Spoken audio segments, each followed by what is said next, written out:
வணக்கம் நேயர்களே. இது சானல் ஜி. இன்றைய நிகழ்ச்சியில் நலம் தரும் திருத்தலம். திருத்தல பயண குறிப்புகள். படைப்பு விசு ஐயர்.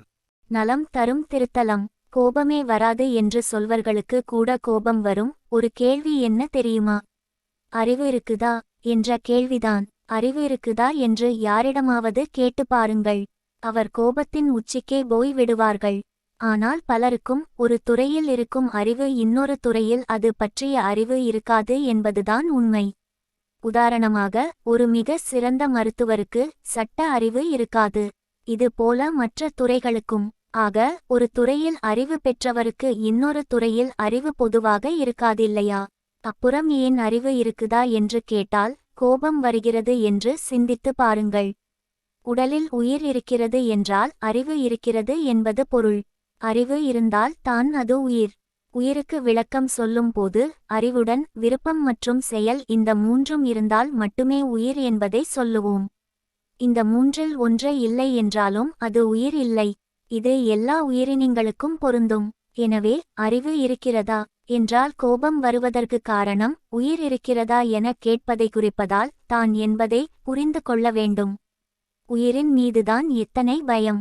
உயிர் பயத்தை காண்பித்து எத்தனை கொடுஞ்செயல் நடந்து கொண்டு இருக்கிறது என்பதை நாம் செய்தித்தாள்களில் படித்து இருப்போம். உயிரின் சிறப்பை போற்றுவதற்குதான் முதல் ஆண்டில் ஆயுஷ்ய ஹோமம் முதல் ஒவ்வொரு ஆண்டும் பிறந்த நாள் கொண்டாடுகிறார்கள். 60ஐ தொட்டவர்கள் கூட சஷ்டியப்தி பூர்த்தி, சதாபிஷேகம், கனகாபிஷேகம் என கொண்டாடுகிறார்கள். பொதுவாக இது போல ஆயுள் விருத்திக்கு வழிபடும் திருத்தலம் திருக்கடையூர் என்பது நாம் தெரிந்து இருப்போம். காரணம், இங்கேதான் மார்க்கண்டேயர் யமனை வென்ற என்றும்பதினாராய் இருந்தார் என்பது புராண வரலாறு. நலம் தரும் திருத்தல வரிசையில் நாம் இந்த வாரம் சிந்திக்க எடுத்து கொள்ளும் திருத்தலம் இதுவல்ல. யமன் சாப விமோசனம் பெற்ற திருப்பைநீலி என்ற திருத்தலம். இது என்னங்க ஐயா, பெயரே படிக்க கஷ்டமாக இருக்கிறதே. எந்த மாநிலத்தில் அல்லது எந்த நாட்டில் இருக்கிறது என கேட்டு விடாதீர்கள். இது தமிழ்நாட்டில் திருச்சி மாவட்டத்தில்தான் உள்ளது. இந்த திருப்பைநீலி என்ற வாழைவனநாதர் திருக்கோவிலின் சிறப்பை பார்க்கலாம். இந்த கோவிலுக்கு போகும்போது வழக்கம் போல செல்வது போல கோவிலுக்குள் நுழையக்கூடாது. வெளிப்பிரகாரத்தில் யமன் சன்னதி உள்ளது. அதை முதலில் தரிசனம் செய்துவிட்டு வலமாக வந்து கோவில் வாசலில் காலை கழுவி விட்டு பிறகு கோவிலுக்குள் செல்ல வேண்டும். எல்லா கோவில்களிலும் படியேறி மேல் நோக்கி செல்லும்படி இருக்கும். மாறாக இந்த திருக்கோயிலில் படியில் இறங்கி கீழ் நோக்கி செல்லும்படியாக அமைந்து இருக்கும். மார்க்கண்டேயருக்காக திருக்கடையூரில் காலால் உதைப்பட்ட யமன் சிறைப்பட்டதால் மரணம் இன்றி ஜனனம் அதிகமாக இழந்த யமபதவியை மீட்டு பெற்ற திருத்தலம் இந்த திருப்பைநீலி. கோவிலில் சுவாமி தரிசனம் செய்த பிறகு மீண்டும் கோவில் வெளிப்பிரகாரத்தை சுற்றி வரக்கூடாது என்பது இன்னொரு நியதி. யமனை வீட்டுக்கு அழைத்து வரக்கூடாது என்பதற்காக சொல்லப்பட்டு இருக்கலாம் என்பதை புரிந்து கொள்ள முடிகிறது. இந்த கோவிலில் உள்ள இன்னொரு சிறப்பு, இங்கு நவக்கிரகங்கள் கிடையாது.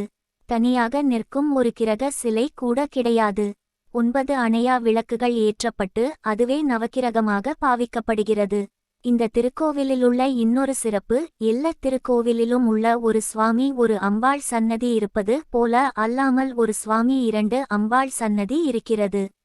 சுவாமியின் திருநாமம் நீலிவனேஸ்வரர் என்றும் அம்பாள் பெயர் விசாலாட்சி மற்றும் நீல் நெடுங்கண்ணாயகி என்றும் திருநாமம் தாங்கி அருள்பாலிக்கிறார்கள்.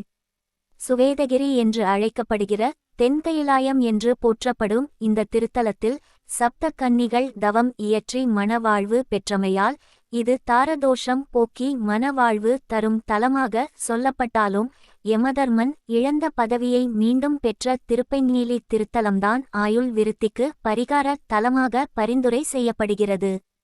சோதிட ரீதியாக ஆயுள் நிலைப்பாடு, மரணத்தை சொல்லும் பாவகம் என 2, 7, 6, 8 போன்ற பாவகங்கள் பாதிப்பு உள்ளவர்கள் இந்த திருத்தலத்தில் சங்கல்பம் செய்து உரிய பரிகாரங்கள் செய்தால் நிவர்த்தி ஏற்படும். துர்மரணம், கூட்டு மரணம் போன்ற சம்பவங்களை குடும்பத்தில் சந்திக்காமல் இருக்கவும் சிறப்பு வழிபாடு செய்து பரிகாரங்கள் செய்து கொள்வது நல்லது. தினம் தினம் செல்போனை சார்ஜ் செய்வது போல உயிரை சார்ஜ் செய்து கொள்ள வாழ்வில் ஒரு முறையாவது இது போன்ற திருத்தல வழிபாடு நம்மை ஆரோக்கியமாக வைத்திருக்க உதவும். அதனால் தல யாத்திரை மேற்கொள்ளுங்கள். அது அவசியமான வாழ்வின் அங்கம். அப்பர் சுவாமிகள் பல திருத்தல யாத்திரை செய்து இந்த திருத்தலத்திற்கு வருகையில் வழிதெரியாமல் பசியுடன் நிற்க அவருக்கு பொதிசோறு கொடுத்து வழி காட்டிய இறைவன் இந்த திருத்தலத்தில் சோற்றுடை நாதர் என்ற திருநாமத்துடன் இருக்கிறார்.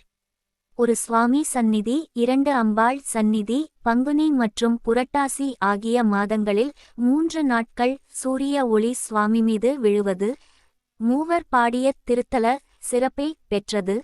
5 பிரகாரங்கள், 7 தீர்த்தம் மற்றும் சப்த கன்னிகை வழிபாடு, யமன் சாப விமோசனம் பெற்று பதவியை மீட்டு பெற்றது.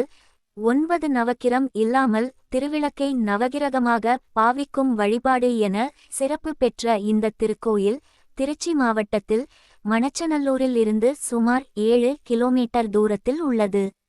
திருமணத்தடை, தாரதோஷம் உள்ளவர்கள், ஆயுள் விருத்திக்கு மற்றும் யம பயம் உள்ளவர்கள், குறிப்பாக அலுவலகம் அல்லது அரசியலில் பதவி இழந்தவர்கள் இந்த திருத்தலத்தில் யமன் சன்னதியில் வழிபாடு செய்வது உறுதியான விரும்பிய பலனை தர வல்லது என்பதை அவரவர் அனுபவத்தில் உணரலாம். திருமண தடை பரிகாரத்திற்காக இந்து மதத்தை சேராதவர்களும் இந்த திருத்தல வழிபாடு செய்கிறார்கள் என்பதை தெரிந்து கொள்வது அவசியம். இந்த வாழைவனநாதர் திருக்கோயில் காலை 6 மணி முதல் மதியம் 1 மணி வரையிலும் இரவில் 8 மணி வரையிலும் தினந்தோறும் வழிபாடு தரிசனத்திற்கு திறந்து இருக்கும். நல்லதே நினைப்போம், நல்லதே நடக்கும்.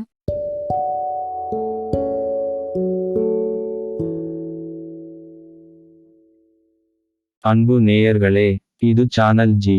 தினம் ஒரு நிகழ்ச்சி உங்களுக்காக ஒலிபரப்பாகிறது. உங்கள் கருத்தை எங்களுக்கு எழுதி அனுப்புங்கள்.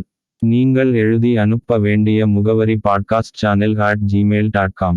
இன்னொரு நிகழ்ச்சியில் மீண்டும் சந்திக்கும் வரை உங்களிடம் இருந்து அன்பு வணக்கம் கூறி விடை பெறுகிறோம். வணக்கம்.